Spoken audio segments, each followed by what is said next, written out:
काली पहाड़ी के बारे में कहा जाता था कि उसके भीतर एक जादुई गुफा है।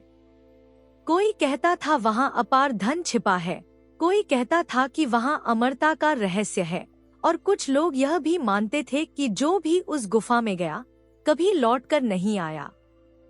डर और जिज्ञासा। गांव के बुजुर्ग बच्चों को शाम होते ही चेतावनी देते, सूरज ढलने के बाद काली पहाड़ी की ओर मत जाना, वहां की हवा भी जादू से भरी है। बच्चे डर जाते, लेकिन उन्हीं बच्चों में एक था आरव, चंद्रपुर का सबसे जिज्ञासु लड़का। उसकी उम्र लगभग 15 साल थी। आंखों में सपने और दिमाग में सवालों की भरमार। आरव के पिता एक लकड़हारे थे। वे जंगल से लकड़ी लाकर गांव में बेचते थे। एक दिन आरव ने अपने पिता से पूछा, बाबा, क्या सच में जादुई गुफा होती है?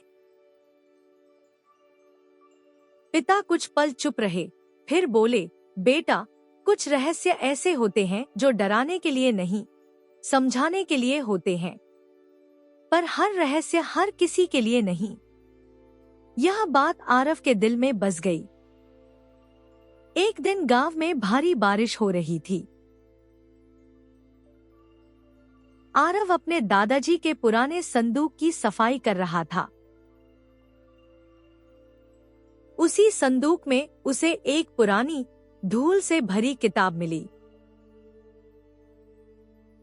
किताब के पन्ने पीले पड़ चुके थे और उस पर अजीब सी आकृतियां बनी थी। किताब के पहले पन्ने पर लिखा था, जो शुद्ध हृदय और निडर मन से जादुई गुफा में प्रवेश करेगा, वही उसका रहस्य जान पाएगा। आरव की सांसें तेज हो गई। आगे पढ़ने पर पता चला कि गुफा सिर्फ जादू की जगह नहीं, बल्कि एक परीक्षा है, लालच, डर और अहंकार की परीक्षा।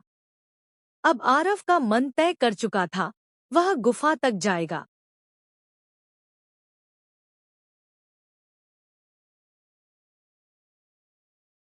अगली सुबह सूरज निकलते ही आरव ने एक छोटा सा थैला तैयार किया, थोड़ा खाना, पानी, एक रस्सी और दादाजी की दी हुई ताबीज।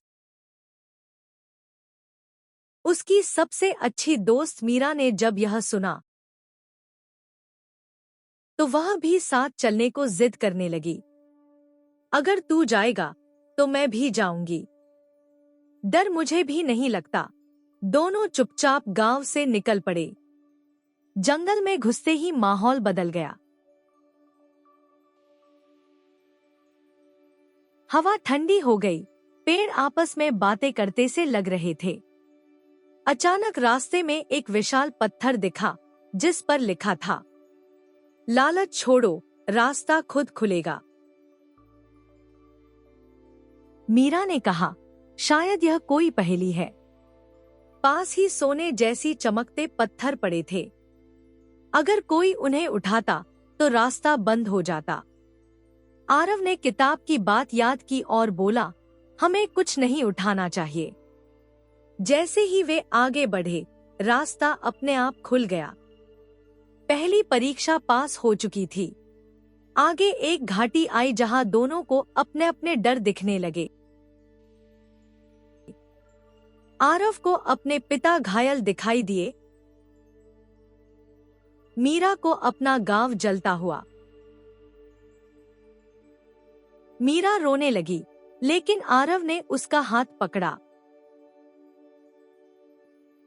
ये सच नहीं है, ये हमें डराने के लिए है।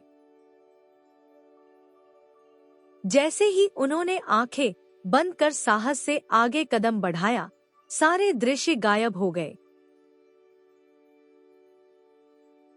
आखिरकार वे काली पहाड़ी के भीतर पहुंचे। वहां एक विशाल द्वार था, जिस पर चमकते अक्षरों में लिखा था, सिर्फ सच्चाई ही अंदर जा सकती है।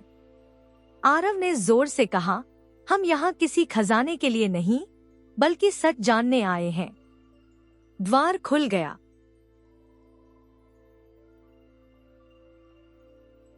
गुफा के अंदर रोशनी थी, लेकिन किसी दीपक से नहीं, दीवारें खुद चमक रही थी। बीच में एक नीला प्रकाश और उसके भीतर एक आकृति, एक बूढ़ा साधु। मैं इस गुफा का रक्षक हूँ, उसने कहा। तुम दोनों ने लालच, डर और झूठ तीनों को पार किया है। साधु ने बताया कि यह गुफा असल में एक ज्ञान का केंद्र है।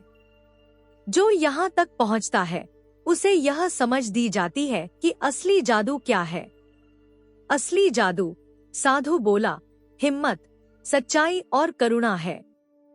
साधु ने दोनों को वरदान दिया, तुम जहाँ भी अन्याय देखोगे वहाँ सच के लिए खड़े होने की शक्ति पाओगे। एक पल बाद सब गायब हो गया। जब आरव और मीरा की आंख खुली, वे पहाड़ी के बाहर थे। गांव वैसा ही था, लेकिन अब वे बदल चुके थे।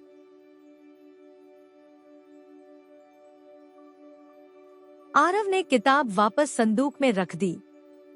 अब वह जान चुका था, हर रहस्य को उजागर करना जरूरी नहीं, कुछ को समझना जरूरी होता है। गांव में बाद में कई बार लोग पूछते, क्या सच में जादुई गुफा है? आरव मुस्कुरा कर कहता, हाँ, लेकिन वह हर किसी को नहीं मिलती, सिर्फ उन्हें जो भीतर से सच्चे हों। और काली पहाड़ी आज भी वहीं खड़ी है, शांत, रहस्यमयी, इंतजार करती हुई।